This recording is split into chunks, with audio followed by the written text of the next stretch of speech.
Alhamdulillah, pertama sekali kita rafa'kan segala syukur kita kepada Allah Subhanahu wa taala pada malam yang berbahagia ini dapat sama-sama kita hadir ke dalam majlis ilmu, dan saya minta maaf atas kelewatan pada malam ini, dan insya-Allah kita terus pada kitab kita yang pertama, iaitulah kitab Matan Ummul Barahin, pada membicarakan berkenaan dengan ulumul aqidah ataupun tentang aqidah Islamiah menurut pandangan ahli sunnah wal jamaah. Jadi kita akan bahaskan berkenaan dengan sifat 20 yang kita pada minggu yang lalu sudah pun membahaskan berkaitan dengan sifat Allah Subhanahu wa taala yang keempat, iaitulah sifat mukhalafatuhu ta'ala lil hawadisi, dan merupakan sifat yang ketiga, merupakan sifat yang ketiga di dalam perbahasan kategori berkenaan dengan sifat salbiyah. Kita dah membicarakan berkenaan dengan wujud, dan kita dah membicarakan berkenaan dengan al-qidam, dan kita juga sudah membicarakan berkenaan dengan sifat al-baqa, dan seterusnya kita juga telah membicarakan berkenaan dengan sifat mukhalafatuhu ta'ala lil hawadisi, dan pada minggu lepas kita tengok kitab bab qiyamuhu ta'ala bi nafsih, sifat yang keempat. Dan pada malam ni sifat kita yang kelima, dan merupakan salah satu daripada sifat salbiyah, merupakan salah satu daripada sifat salbiyah, iaitulah sifat al-wahdaniyah. Dan sifat wahdaniyah iaitulah sifat yang sifat yang ke-6, yang keenam, tetapi sifat yang kelima daripada sifat salbiyah. Betul tak? Wujud, qidam, baqa, mukhalafatuhu ta'ala hawadis, qiyamuhu ta'ala bi nafsih, wahdaniyah. Jadi wahdaniyah ni kalau menurut sifat 20 kita membahaskan pada sifat yang ke-6, tetapi kalaulah membahaskan sifat salbiyah adalah sifat yang ke-5. Sifat salbiyah adalah sifat yang ke-5. Qala al-musannif rahimahullah wa nafa'ana bi'ulumihi wa ulumina fid darain amin. Wal wahdaniyatu ay la thaniya lahu fi dhatihi wala fi sifatihi wala fi af'alihi. Takat tu dulu. Mana? Wal wahdaniyatu. Wal wahdaniyatu, dan atas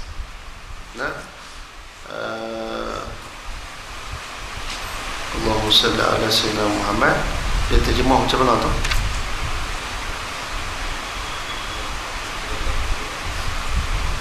Yang menjadikan dia dan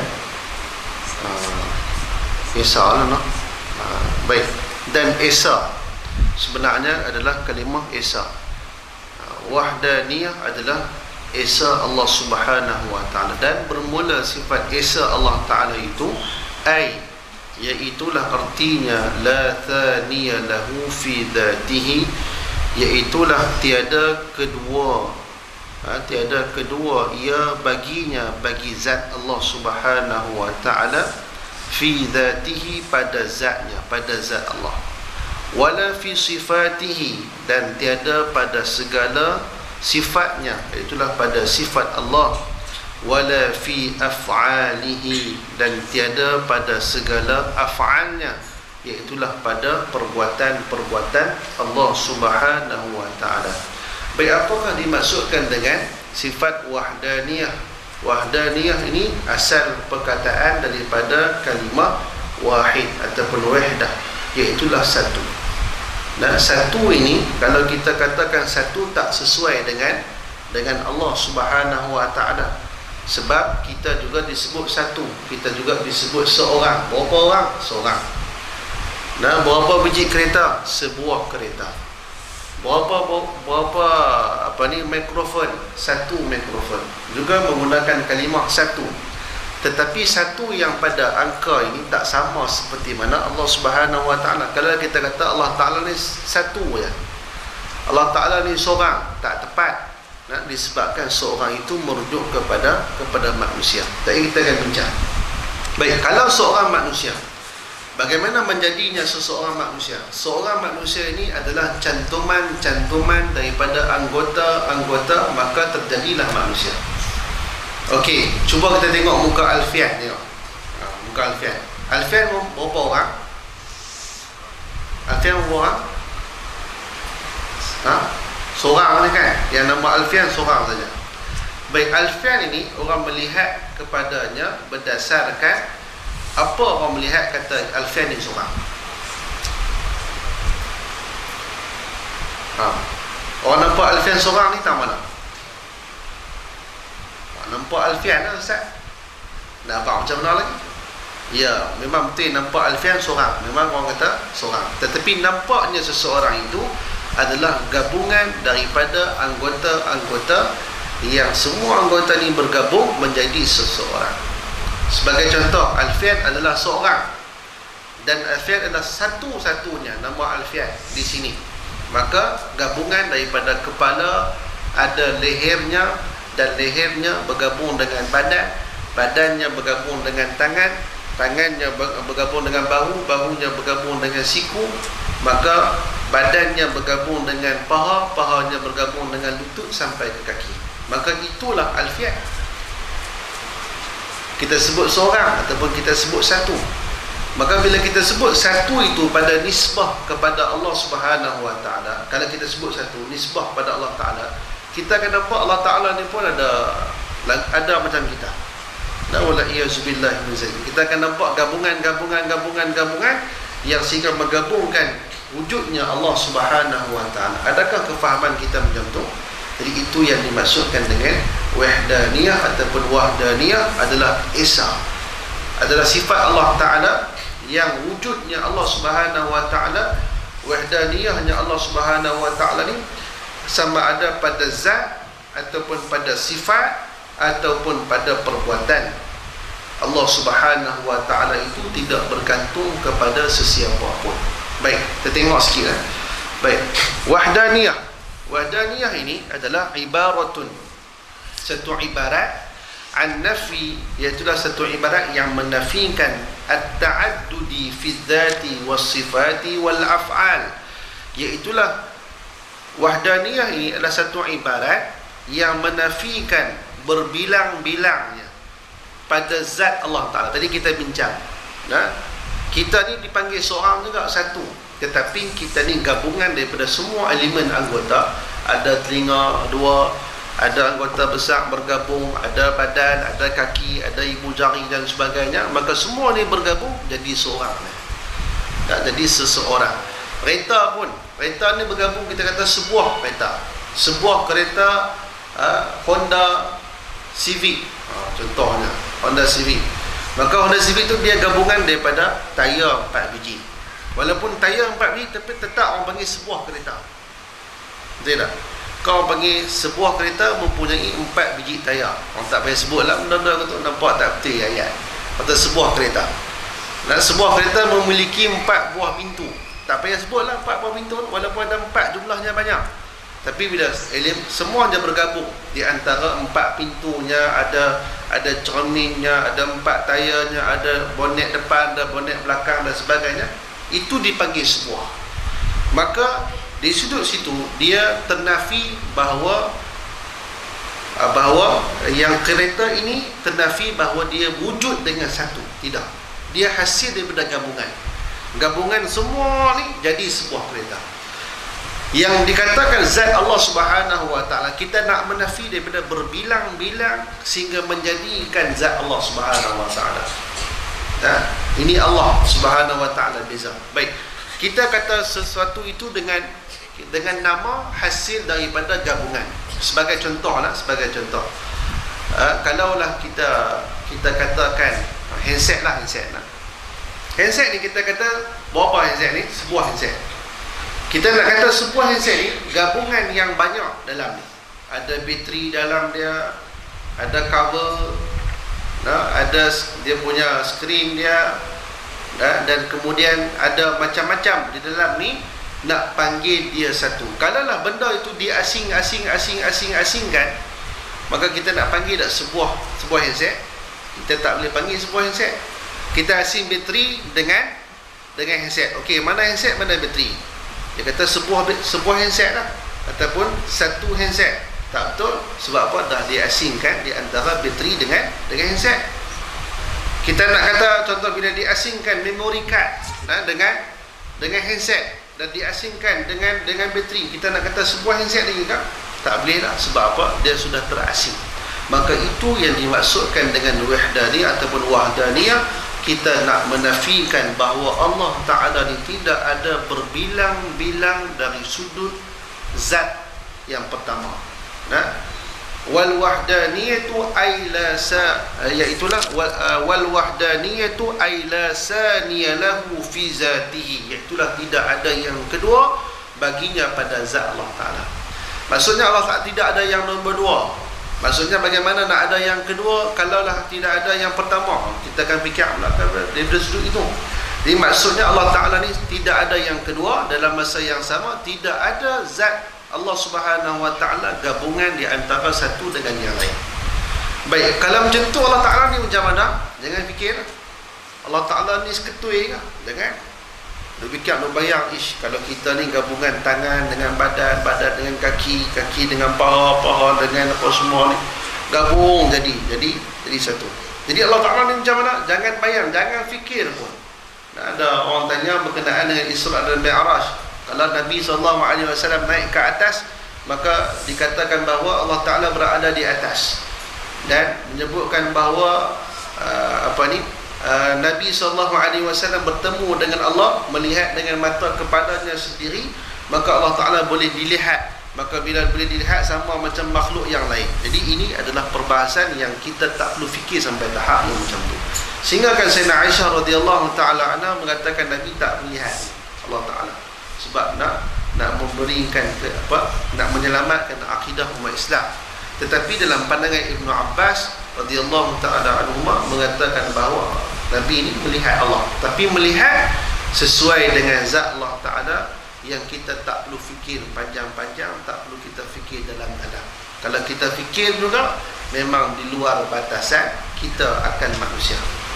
Ini tak boleh, tak mampu nak bayangkan, tak mampu nak kita nak terjemahkan dengan keadaan. Tak boleh, disebabkan kewujudan Allah Ta'ala tidak sama dengan kewujudan seseorang itu. Tak sama kewujudan dengan seseorang. Baik, kemudian kata musannaf lagi wala fi sifatihi, iaitulah tidak juga ada tidak ada dua pada sifatnya, sifat Allah Subhanahu Wa Ta'ala. Juga nak menafikan bahawa Allah Subhanahu Wa Ta'ala ini adalah bersifat yang sifatnya sesuatu yang ada muttasil dan munfasil. Ini saya tak mau tekan lagi lah, muttasil dengan munfasil, takut kita tak memahaminya dengan baik, jadi kita sebut secara umum dulu. Yang dimaksudkan dengan ni adalah sifat Allah Subhanahu Wa Ta'ala tak boleh nak kita menafikan bahawa sifat Allah Subhanahu Wa Ta'ala ni ada dua, ada tiga dan lebih daripada itu. Maksudnya macam mana? Maksudnya adalah sifat kudrah Allah Ta'ala tak boleh berlaku ada dua kudrah. Sifat iradah Allah Ta'ala tak boleh berlaku ada dua iradah. Tak boleh berlaku ada dua kehendak, tak boleh. Kalau Allah Ta'ala mempunyai dua kehendak, maka tak berlaku alam ni. Kalau Allah Ta'ala mempunyai dua kudrah, dan dua kudrah, maksudnya Allah Ta'ala ni ataupun Tuhan ada dua kudrah, ada dua kuasa, maka mustahil berlakunya alam ni, akan hancur alam ni. Lau kana fihima alihatun lafasadata, kata Allah Subhanahu Wa Ta'ala, kalaulah ada selain daripada Allah Ta'ala itu Tuhan yang lain, lafasadata, nescaya akan hancur dan rosak bumi. Sebab apa? Sagi Tuhan ni nak turun, sifat dia nak tunjuk kata sifat dia ni hebat, lebih kuat, dia pun bagi gempa bumi. Tuhan lagi satu, dia kata aku lagi kuat, aku bagi tsunami pula, habis lingkup tu bumi ni. Nah, tak ada umur beribu tahun yang sampai pada hari ini. Maksudnya Allah Ta'ala ni dinafikan bahawa ada sifat-sifat yang pendua Allah Ta'ala, tidak ada. Nah, kalimah Allah itu tak sesuai lah kita nak sebut ada Tuhan yang lain ataupun Allah yang lain, tidak. Tapi maksudnya tidak ada Tuhan yang kedua, tidak ada Tuhan yang keempat, tidak ada Tuhan yang kelima, tidak ada Tuhan yang keenam. Disebabkan apa? Tuhan itu hanyalah satu dan esanya Allah Subhanahu Wa Ta'ala, dan tidak boleh dinisbahkan kepada orang lain. Nah, tidak boleh dinisbahkan. Maksudnya Allah Ta'ala ni, kuasanya Allah Ta'ala, kudrahnya Allah Ta'ala, dan kehendaknya Allah Ta'ala, ilmunya Allah Ta'ala, melihatnya Allah Ta'ala, sifatnya adalah pada zat Allah Subhanahu Wa Ta'ala. Nah, jadi kita sifat di sini bukan pada bilangan sifat 20. Nah, sifat Allah Ta'ala ni bukannya pada bilangan 99 nama Allah Ta'ala, itu bukan sifatnya. Tapi menafikan ada dua kuasa yang sama macam Allah, ada dua sifat yang sama macam Allah. Allah Ta'ala ni maha mendengar. Mendengar ni tidak ada batasan. Mendengar warna hijau, kita tak pernah mendengar warna hijau, kita hanya melihat warna hijau. Nah, Allah Subhanahu Wa Ta'ala melihat akan bunyi. Nah, melihat bunyi burung. Nah, kita tak mampu nak melihat bunyi burung.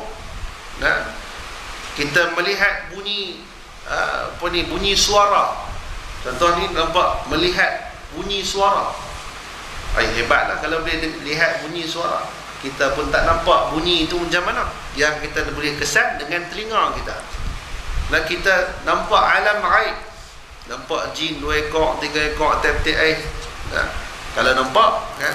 Kalau nampak memang tak tidur lah. Nah, saya baru ni dah pergi Sabah, ada anak murid seorang ni, dia kata dia nampak jin.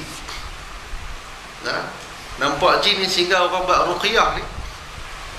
Buat ruqyah, jin tu ada di atas bau. Atas bau tu ustaz tarik, kita nampak tak? Nampak. Tarik sampai ke tangan. Nampak tak? Nampak. Kemudian dia buang ke tingkap. Bila buang ke tingkap, yang budak dia kata, jangan terjun. Dia nampak. Nah, dia kata jangan terjun. Dia nampak jin tu nak terjun. Tapi bukan jin tu terjun, tapi jin tu dibuang. Tu Allah Ta'ala bagi nampak. Tapi kita ni tak payahlah doa bagi nampak. Nah. Tak payah. Sebab apa? Alam jin dengan alam manusia sama. Tapi kalau kita boleh nampak lebih daripada itu yang lebih utama. Dan kita nampak apa yang ada di langit dan apa yang ada pada alam malaikat, dan kita nampak pada apa yang ada pada di sebalik zat Allah Subhanahu Wa Ta'ala, tu nampak itu yang lebih utama. Kalau alam jin kita nampak jin nak bangga, tak payah bangga. Sebab jin pun ditakdirkan untuk semayang macam kita. Tak payah nampak pun tak apa, lagi senang. Nah, hidup kita pun tenang, hidup kita tak serabut. Ini nampak jin dan duduk melompat, kita semayang pun tak boleh. Nah, kalau tak nampak jin pun tak boleh buat apa. Nah, tambah kalau nampak jin. Baik, itu adalah kefahaman kita tentang wahdaniyah, nafinya Allah Subhanahu Wa Ta'ala, sifat yang berbagai-bagai, dan sifat itu ada pada yang lain. Maksudnya kalau kehendak Allah Ta'ala, maka Allah Ta'ala sajalah yang mengetahui, dan Allah Ta'ala saja yang berkehendak. Kalau Allah Subhanahu Wa Ta'ala ini memiliki sifat kudrah, maka Allah Ta'ala sajalah yang ada kudrah untuk melakukan apa sahaja. Semua yang kita lakukan pada hari ini adalah berdasarkan daripada sifat Allah Subhanahu Wa Ta'ala, yang ada sifat Allah Ta'ala salah satunya kudrah. Dan kudrah ini adalah kekuasaan Allah Ta'ala yang berkehendak Allah Ta'ala dan berkuasa di atas tiap-tiap sesuatu. Nah, Allah Ta'ala berkuasa di atas tiap-tiap sesuatu. Baik, itu adalah Allahumma salli ala Sayyidina Muhammad tentang sifat. Nah, sifat Allah Subhanahu Wa Ta'ala. Baik.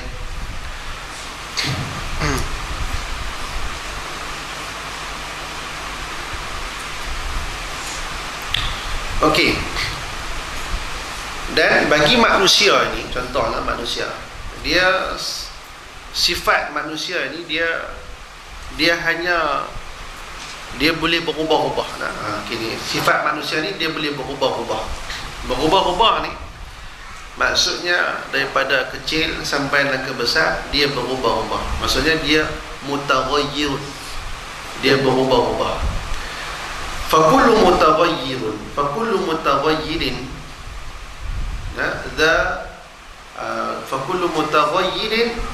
makhluqun. Setiap benda yang berubah-ubah ni dia adalah makhluk. Setiap yang berubah-ubah dia adalah makhluk. Dan setiap yang berubah-ubah ni mesti ada orang yang mengubahkannya. Dia takkan berubah dengan sendiri. Dia mesti ada orang yang mengubahkan. Siapa yang ubah dia?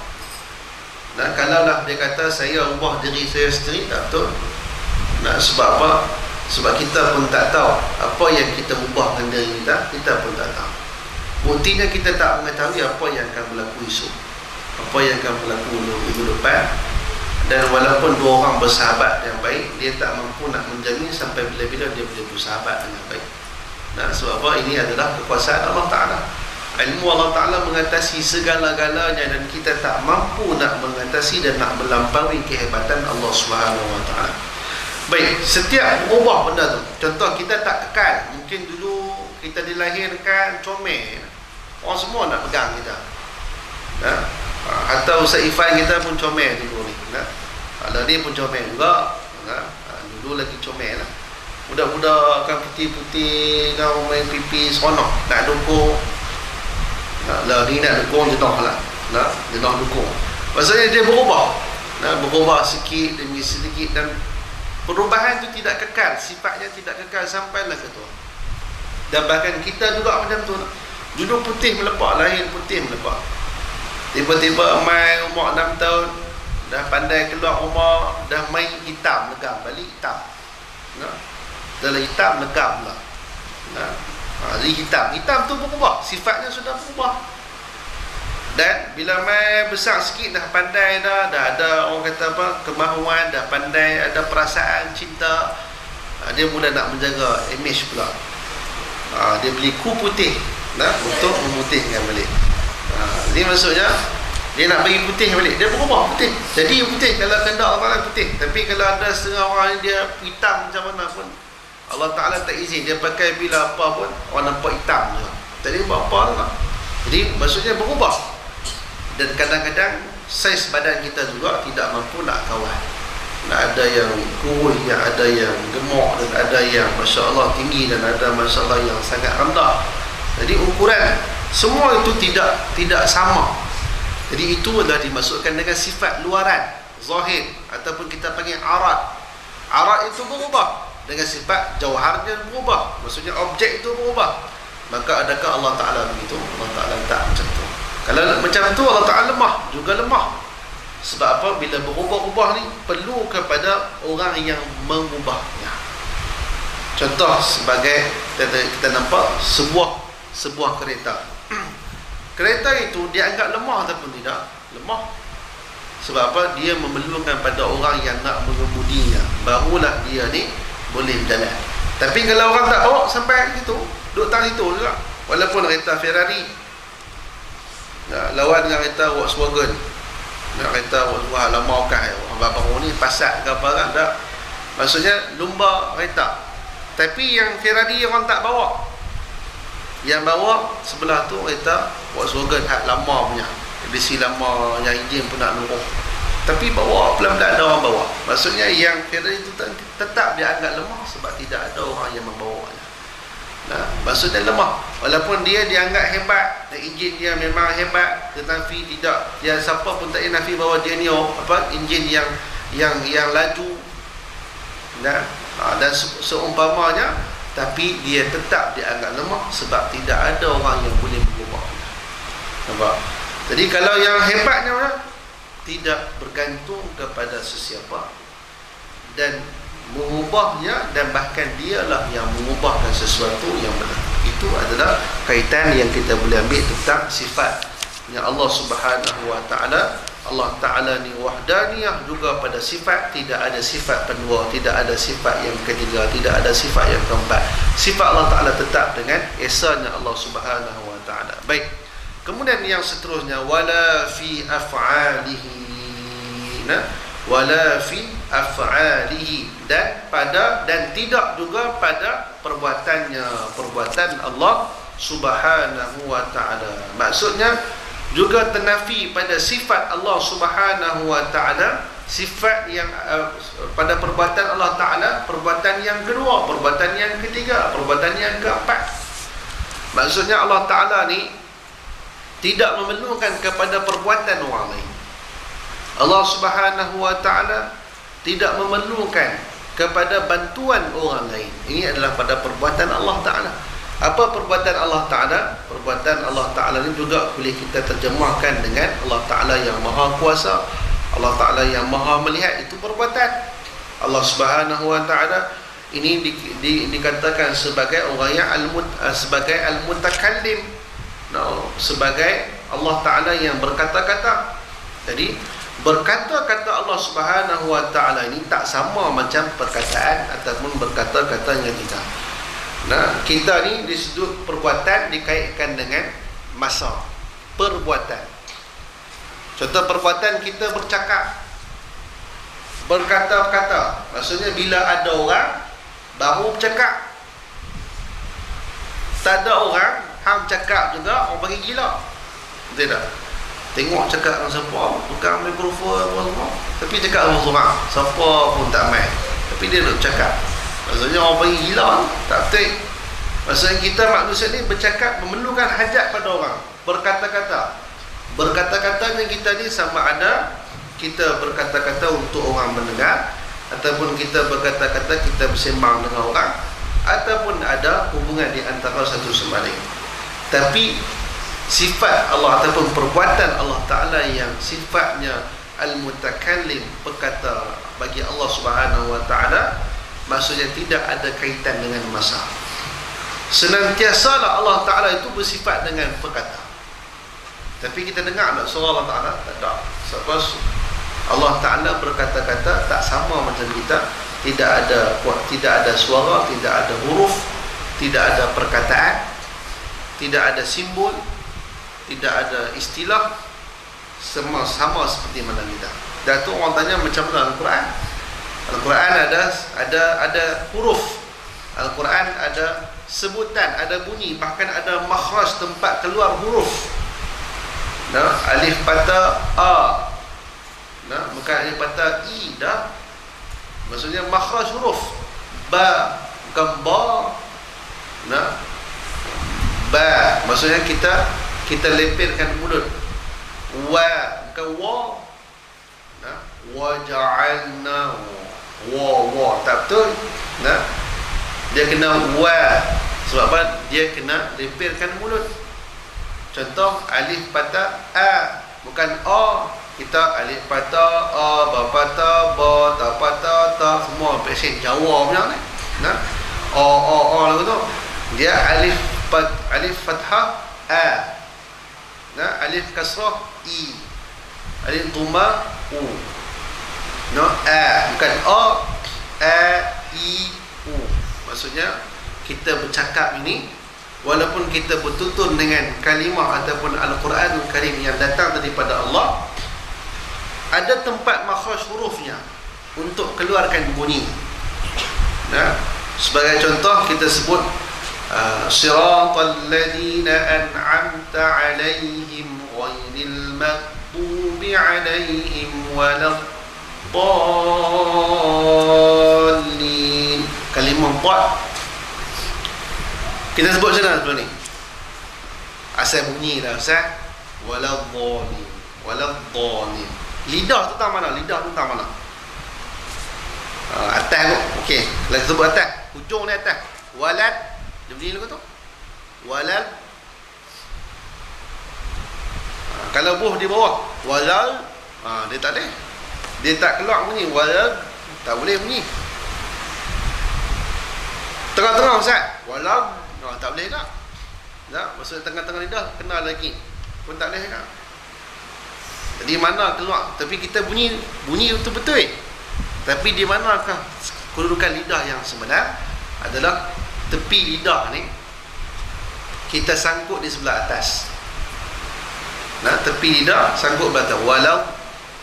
Walau walau kiri ataupun kanan. Kalau sesa kiri walau dhalin. Kalau kanan walau kanan. Tapi sangkut jangan tak lepas dah. Sangkut terus. Walau memang tak bunyi dah. Nampak? Itu adalah makhraj huruf. Dan kena pada sifat kita manusia. Tetapi Allah Subhanahu wa taala, adakah perbuatan Allah Taala yang berkata-kata ini, yang sifatnya berkata Allah Taala, yang perbuatannya berkata-kata, adakah berkata seperti mana kita? Tak sama. Jadi macam mana hakikatnya dan kedudukan sebenar Al-Quran itu sendiri? Maka Al-Quran itu di sisi kita manusia adalah makhluk. Tapi bila kita nisbahkan pada zat Allah Ta'ala, ia adalah kalamullah. Tetapi kalamullah ataupun perkataan Allah Ta'ala bukan begini, tetapi dinisbahkan dengan bahasanya manusia. Sebab itulah Allah Ta'ala utuskan Rasulullah. Kalau Allah Ta'ala utuskan Rasul ini, seperti mana malaikat yang tidak ada makannya, yang tidak rasa nak berpasangan, ya? Sebab tu kalau orang yang dia tak kahwin ni, kita tahu ni malaikat ni, ya, memang malaikat. Sebab apa? Malaikat tak kahwin, ya? Maksudnya tak makan, dia malaikat ni, tak tidur. Jadi Allah Ta'ala utuskan Rasul itu manusia. Sebab Rasul itu sifatnya semula jadinya manusia. Tapi Rasul itu manusia, tapi tidak sama seperti manusia. Nah, ada nafsunya, tapi nafsunya tidak sama seperti manusia. Rasulullah juga membeli belah, Rasulullah SAW juga makan, Rasulullah juga minum, Rasulullah juga tidur, rehat dan sebagainya. Tetapi Rasulullah SAW tidak mendahulukan, tidak melebihkan akan nafsu yang diberikan oleh Allah. Baik, itu adalah sifat ataupun bezanya Allah Subhanahu wa taala sudut perbuatan. Dan Allah Ta'ala ni tak berhajat pada sesiapa pun untuk melakukan perbuatan. Dan jadi orang tanya juga, kalau macam tu, sebab apa Allah Ta'ala utuskan malaikat dan untuk mencabut nyawa, malaikat untuk memberikan rezeki? Kalau Allah Ta'ala tak berhajat pada perbuatan yang kedua, maka sebab apa Allah Ta'ala melantik malaikat? Maka di sana jawapannya adalah, ini jawapan akal, tetapi tidak ada warid di dalam Al-Quran ataupun dalam hadis.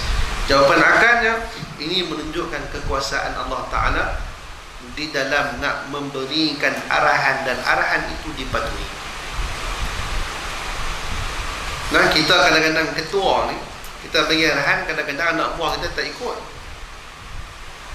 Memang dia ikut, tapi dari segi zahirnya ikut, tapi dari segi hatinya nyampah pun dia tak berhenti kerja, suruh je. Mai jumpa muka lagi, kalau nak suruh ni, kan? Walaupun dia buat pada zahir, tapi pada hatinya tidak sepenuhnya mengikut arahan. Contoh, ini dialog, saya baca buku kanak-kanak. Buku kanak-kanak ni tak ada di Malaysia. Itu perbualan tentang akidah di antara kanak-kanak dan orang tua. Anak-anak ni, budak-budak umur 3 tahun, 4 tahun yang pandai cakap ni, dia akan tanya, Allah Ta'ala ni macam mana?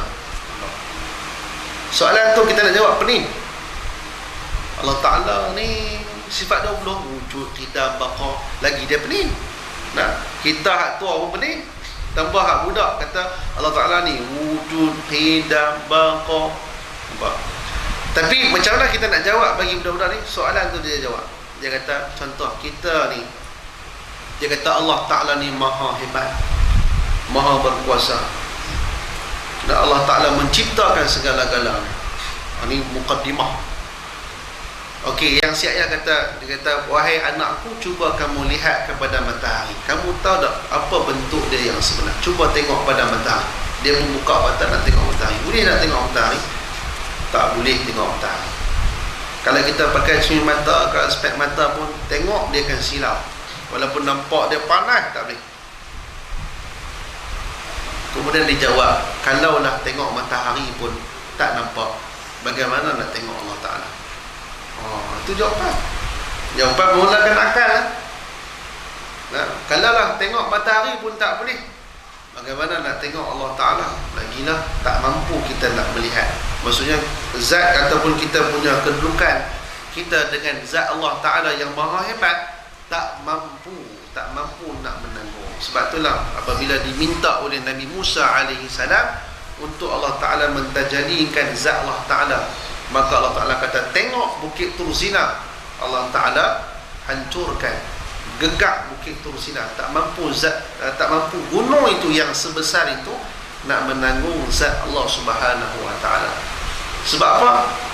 Nah, gunung itu juga makhluk yang diciptakan oleh Allah. Bagaimana gunung tersebut nak menanggung zat Allah Subhanahu Wa Ta'ala? Dan kalaulah matahari pun kita tak mampu nak tengok, bagaimana kita nak melihat Allah Subhanahu Wa Ta'ala? Ini luar bidang kuasa kita. Contoh macam Allah Ta'ala mengutuskan malaikat juga dalam perbualan. Ketik buku tu, tapi tak ada Malaysia. Sedih tu Malaysia. Ada buku apa? Buku Dragon Ball. Buku macam-macam lah tu lah, buku yang ada yang kita baca untuk anak-anak kita. Dia tanya, sebab apa Allah Ta'ala utuskan malaikat? Jadi dia tak jawab. Dia tak jawab sebab apa ni Allah Ta'ala utuskan malaikat. Tapi dijawab sebagai contoh. Dia sebagai ayah. Dia suruh anak tolong ambil air dalam peti ais, letak kat sini. Maka anak dia pun pergi lah buka peti ais, ambil air, buat depan ayah dia. Maka ayah dia tanya balik, apa maksud ni? Apa maksud ayah suruh pergi ambil air, kemudian buka peti ais, ambil air, kemudian letak di atas meja yang ayah nak. Ayah ni nak mendidik anak dia. Kemudian dia kata bahawa ini dah tunjuk kuasa, betapa kuasa. Boleh tak ayah nak bangun pergi ambil sendiri? Boleh. Tapi lebih berkuasa, tolong ambilkan saya kunci kereta. Dia pun ambil dia start main pam kita pun naik terus. Walaupun kita boleh ambil kunci tu, kita pergi buka kereta, kita start kita naik boleh. Tapi mana lebih hebat? Contohlah seorang Perdana Menteri, dia bawa kereta sendiri, dia parking sendiri, dia bayar tol pun semua, kemudian dia bayar parking, dia pun parking, dia nak pergi rasmi program, kan? Mana lebih hebat banding dengan Masya Allah semua orang buat? Dia duduk di belakang saja, sila bawa saya ke majlis perasmian, orang bawa dia pergi. Ni dia kata sila bawa dia hampir sendiri, kan? Mana lebih kuasa? Maksudnya orang yang memberi arahan tu berkuasa. Maka Allah Ta'ala memberi arahan, cabut nyawa kawan tu. Maka mereka mau pergi cabut. Maka menunjukkan bahawa Allah Ta'ala berkuasa di atas setiap sesuatu. Maka Allah Ta'ala ni mampu melakukan apa saja.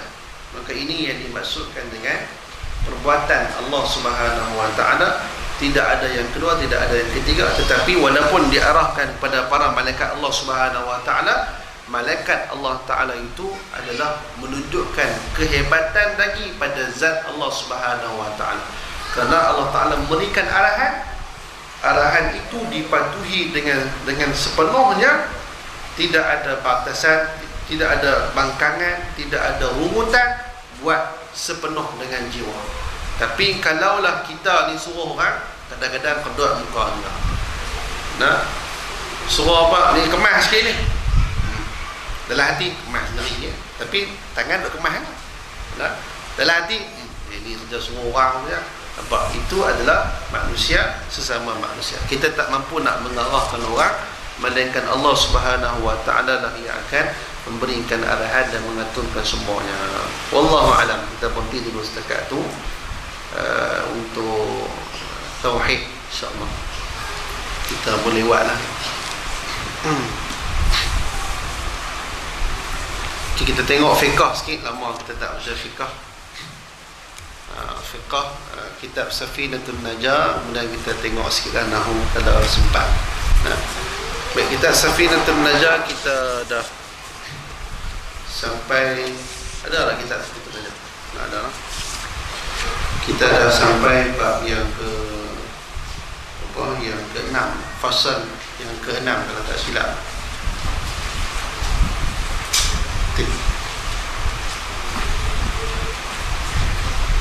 Saya yang keempat.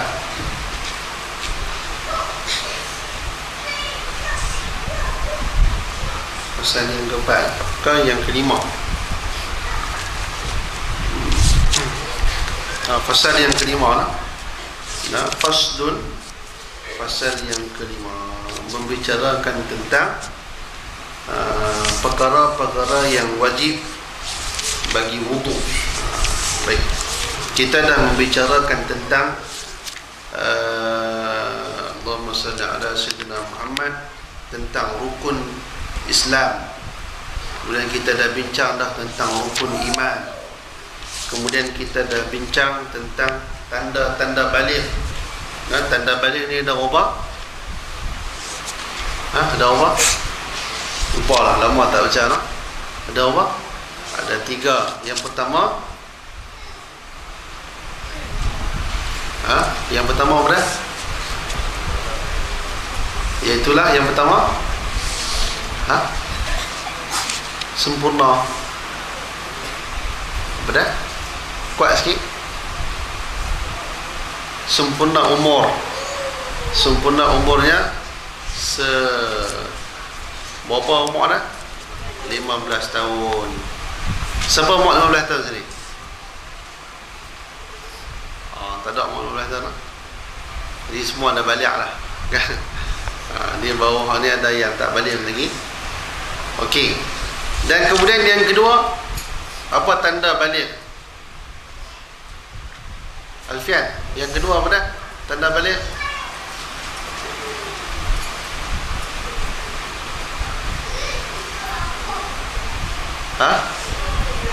Mimpi jamak. Mimpi jamak. Mimpi buat jamak. Jamak terakhir ke jamak takdim? Baik. Mimpi jamak lah. Baik. Mimpi jimak lah. Mimpi bermimpi lah tersebut. Ihtilam itu bermimpi. Dan yang ketiga apa dia? Okey. Yang ketiga tanda balik.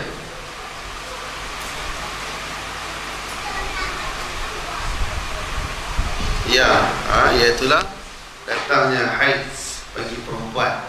Ini perempuan sajalah. Yang lelaki ni tak ada haid. Kalau lelaki ada haid, kena pergi cek balik dia tu lelaki ke perempuan. Baik, kita tengok fasal yang kelima. Faslun furudul wudu'i sittatun. Furudu al-wudu'i sittatun, iaitulah fardu wudu' 6 perkara. Jadi ini adalah syarat sah kepada sembahyang. Kita nak sembahyang, kita kena ada syarat sah. Syarat sahnya adalah mestilah yang pertama mengambil wudu'. Itu antara syarat sah sembahyang.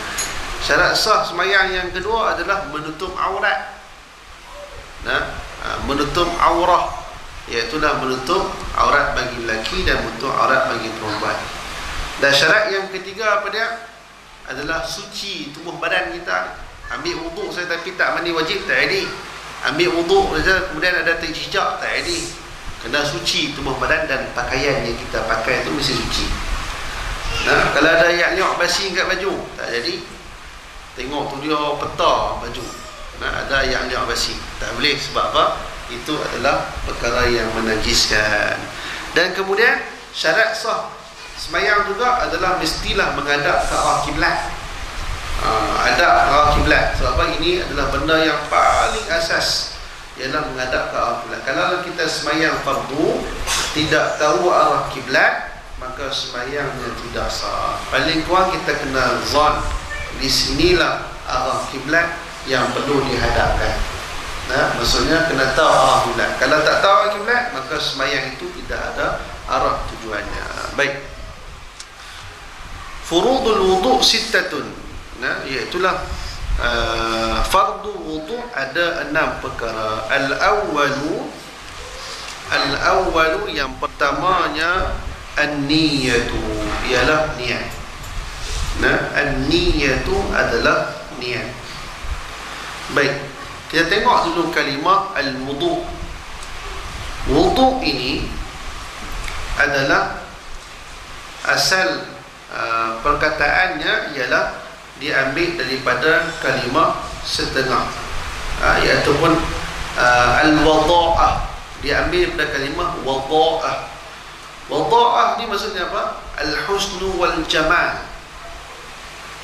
Wada'ah ni maksudnya cahaya yang cantik dan indah.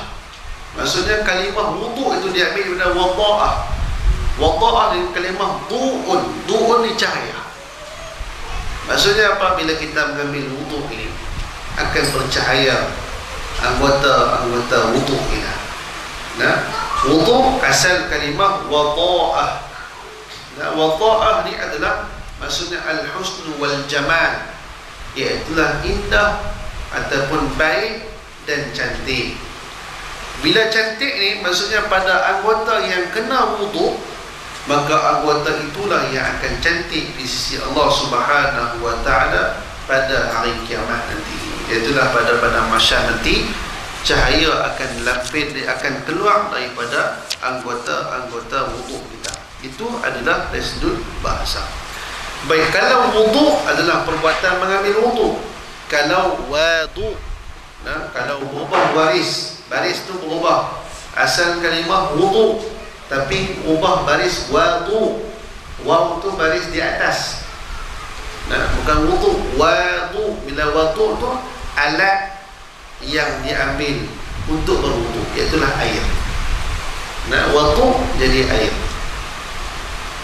Maksudnya mal wudu' wa mal wudu'. Wudu' hiya al-a'dha'u alladhi yursalu fihi al-wudu'. Wal wudu' alatun isti'malu bihi lil wudu'. Apa maksud wudu'? Wudu' ni adalah anggota yang diambilkan wudu' padanya. Apa maksud wudu'? Wudu' ini adalah alat yang digunakannya untuk mengambil wudu'. Betul tak? Boleh tak faham? Balik ni wirid wudu', wudu'. Wudu' adalah perbuatan mengambil wudu'. Wudu' adalah alat yang diambil untuk mengambil wudu' tersebut. Baik, tak apa lah. Jadi dia ni adalah satu nama bagi membasuhkan anggota-anggota yang tertentu saja. Saya kita bincang apakah anggota-anggota yang tertentu. Di antara anggota yang wajib bagi mengambil wudu' adalah muka, tapak tangan sampailah ke siku, dan kemudian kita basuh sebahagian daripada kepala, dan kemudian kita membasuh kaki. Itu adalah sebahagian daripada anggota wudu' yang dia ni adalah a'dha'u makhsusah, iaitulah anggota-anggota yang dikhususkan, biniyati makhsusah, dengan niat yang dikhususkan juga. Apa tujuan mengambil wudu'? Tujuan mengambil wudu' apa dah? Untuk apa tujuan mengambil wudu'? Apa ni virus? Ambil wudu' sebab apa? Solat. Wudu' solat saja. Solat, Quran. Ambil wudu' sebab baca Quran. Boleh? Ambil wudu' sebab nak sembahyang. Ambil wudu' sebab apa lagi? Sebab nak sentuh Quran. Ambil wudu' sebab apa? Nak ihram. Ambil wudu' sebab apa? Nak tawaf. Maka itu adalah perbuatan-perbuatan dengan tujuan yang tertentu, niat yang makhsusah. Baik, kalaulah dia ada yang sembahyang lah, dia nak ambil sembahyang lagi, maka adakah dia perlu kena niat? Kena niat tak? Dia dah yang sembahyang lah, tapi nak ambil lagi, saja nak ambil. Dia kata, ya Allah bagi free, jadi dia nak ambil banyak sikit. Boleh tak? Jadi dia kena niat dia nak. Niat apa? Niat ambil wudu'. Jadi boleh tak kita nak mengambil wudu' yang baru, dengan keadaan kita sudah ada, kita dah ada wudu' pada tubuh badan kita. Jadi di sana ada perbincangan yang panjang. Kalaulah dia nak mengambil wudu' dalam keadaan dia sudah pun ada wudu', maka dia boleh niat untuk memperbaharuikan wuduk dia dalam keadaan tidak membasuh, dalam keadaan ada airnya dan tidak air itu tak digunakan pakai oleh orang lain, maka dia boleh ambil. Tetapi ada satu hal yang lain, dia tak boleh semayang, tapi saya nak ambil wuduk juga Ustaz. Contoh bagi muslimat, dia dalam keadaan yang datang haid, main bulan. Orang lelaki main bulan tak? Orang lelaki tak main bulan lah. Ataupun dalam keadaan yang nifas, darah nifas sedang keluar, maka dia diharamkan untuk sembahyang, berdosa kerana dia sembahyang.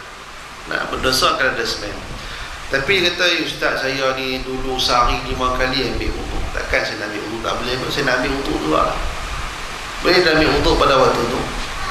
Kita tanya balik, biniyatin maksus, apa yang niat kamu nak ambil wuduk? Saya tak boleh semayang, itu nak ambil semayang buat apa? Nak ambil ayat semayang buat apa? Maka kalaulah dia lakukan perbuatan tu juga, dia sengaja ambil wuduk dalam keadaan dia tahu kata dia tak boleh nak semayang, dia dalam keadaan haid ataupun nifas, maka ia dikira sebagai mempersendakan agama, berdosa Allah.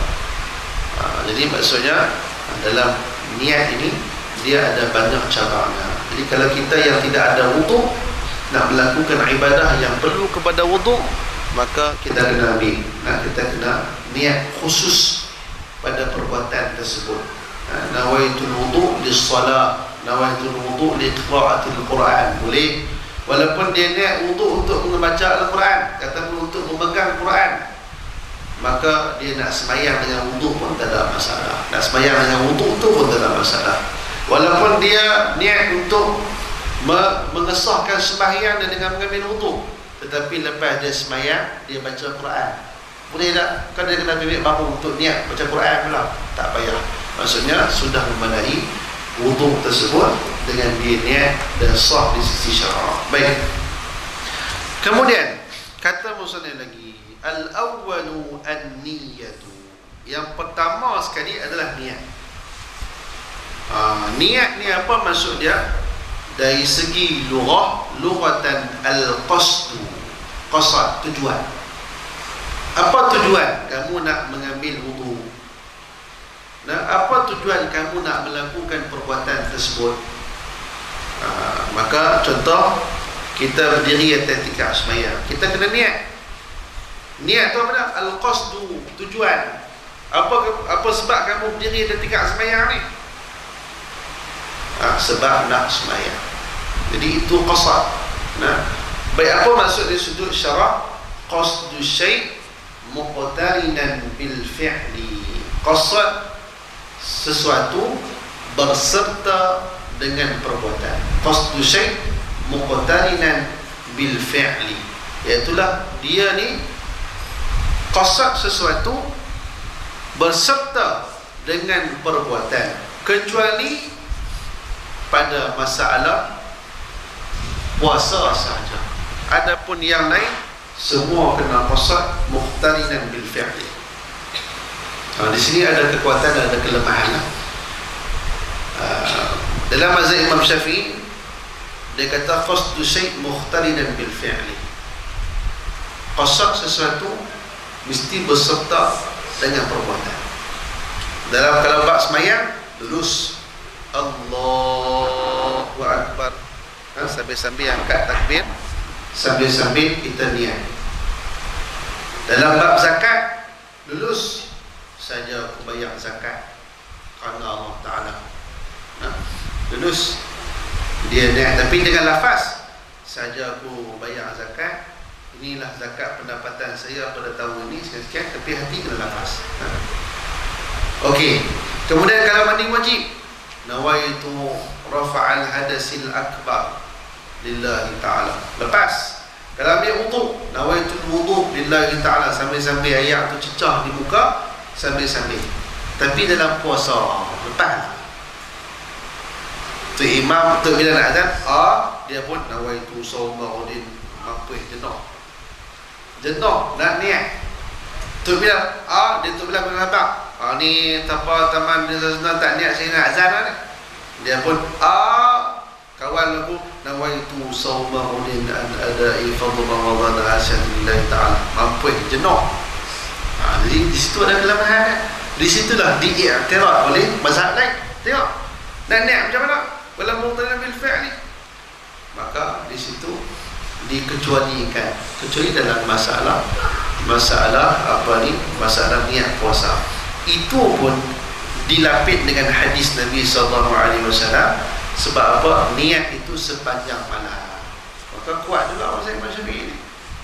Jadi sebenarnya kalau kita belajar fiqh ni, fiqh fi muqaran ataupun muqaranah di sudut perbandingan mazhab, kita akan mendapati bahawa mazhab ini dia akan menguatkan mazhab masing-masing. Kalau dia mazhab Imam Hanafi, walaupun dia salah macam mana pun dia kata betul.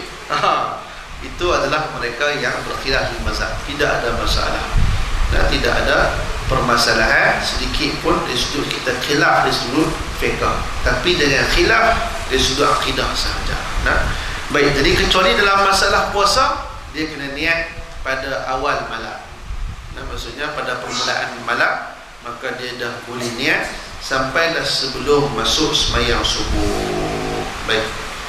An-niyatuna, yang pertama niat, dan tempatnya di mana? Wa mahalluha al-qalb. Mahalluha qalb. Itu tempatnya ialah pada hati. Maksudnya kita ni niat adalah pada hati. Maksudnya dia tidak dikhususkan dengan lafaz yang tertentu. Sebagai contoh, kita menterjemahkan kalimah apa? Usalli fardhu zuhri 4 raka'atin ma'muman lillahi ta'ala. Kita pun lagu terjemah, sahaja aku sembahyang fardhu zuhur 4 rakaat tunai makmum kerana Allah Ta'ala. Lagu duk babak lagu tu dalam niat tu yang dia tak lepas-lepas. Allah ni duk usolli saja aku sembahyang fardhu zuhur 4 rakaat makmum tunai kerana Allah Ta'ala. Saya kata sah di ujung tu jenuh. Jadi maksudnya niat ni adalah mahalluhal qalb. Bila hati dia tak ada kaitan dengan lafaz. Hati dia bahasa apa pun dia faham. Contoh, apakah bahasa sedih? Cuba terjemahkan dengan hati. Saya sedih. Kita saya sedih. Sedih tapi mulut duduk senyum, muka duduk senyum. Tapi kalau hati, contoh hati ni, contoh kita tak suruh pun dia sedih, tapi bila dia tengok satu perbuatan, mendengar satu perkataan, mendengar satu huraian, sehingga kan dia boleh rasa dalam hati dia tak sedih. Jadi hati ni dia benda yang fleksibel, yang kita tak boleh nak ukur dengan kata-kata, dan kita tak boleh nak ukur dengan apa jenis pun kita tak boleh nak ukur. Sebagai contoh, bagaimana mereka yang berbahasa Tamil nak menterjemahkan kalimah usolli. Tentu Abang Barakat kita terjemah saja aku sembahyang fardhu zuhur 4 rakaat dalam bahasa Tamil. Kalau macam tu, kalau kita kata mesti terjemah saja aku sembahyang fardhu zuhur 4 rakaat, bagi orang yang berbahasa Tamil, orang yang berbahasa Cina, ataupun orang yang bercakap orang putih, maka tak sahlah sembahyang mereka bila bertutur dengan bahasa yang lain. Maka dia tidak ada satu khusus dengan bahasa, melainkan ia hanyalah sekadar lafaz niat saja untuk membantu niat. Tetapi niat dalam hati kita ni adalah cukup dengan memenuhi ada qasad, ada ta'arad dan ta'yin. Iaitulah qasad bila tujuan. Nak buat apa ni? Sembahyang. Sembahyang apa? Fardu ke sunat? Fardu. Ta'yin, kita tentukan sembahyang fardu apa? Fardu zuhur. Selesai. Maka dalam zuhur tu ada 4 rakaat. Dalam zuhur itu, dalam subuh itu ada 2 rakaat. Dalam isya itu ada 4 rakaat. Dan dalam maghrib itu ada 3 rakaat. Maka kita yang pasal lillahi ta'ala itu memang kita dah sembahyang kerana Allah Ta'ala. Tapi tidak salah kalau kita sebutkan semuanya di dalam niat, kalau kita mampu. Dan kalau kita tak mampu, maka tidak menjadi masalah. Kita dah memenai dengan kita niat dengan perkara tersebut. Baik.